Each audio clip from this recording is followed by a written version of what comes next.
300 ফিটের ঘটনা তো আমরা মোটামুটি সবাই জানি। একটা ছেলেকে কতগুলা ডাকাতের দল আঘাত করে তার কাছ থেকে ফোন টোন সব কিছু নিয়ে গেছে। তখন কিন্তু ওইখানে আরো অনেক গাড়ি ছিল, অনেক মানুষ ছিল। ছেলেটা সবার কাছে চিল্লাইয়া হেল্প চাইছে।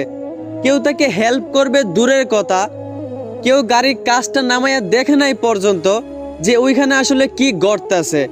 আর ওইদিকে ছেলের সাথে থাকা একটা ফ্রেন্ড, সে তার বন্ধুর কথা রাখতে যাইয়া সে তার নিজের জীবন বাজি রেখেছে।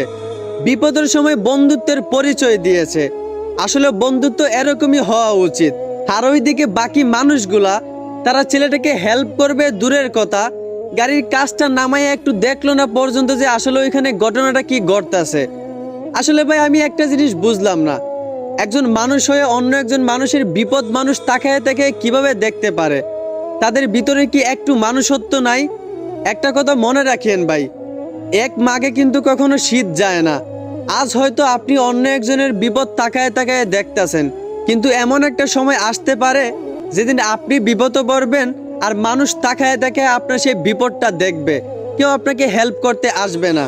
এই জন্যই বলি ভাই, অন্যের বিপদে এগিয়ে আসতে শিখেন, নয়তো পরবর্তীতে আপনিও কিন্তু বিপদে পড়বেন, তখন কেউ হেল্প করতে আসবে না।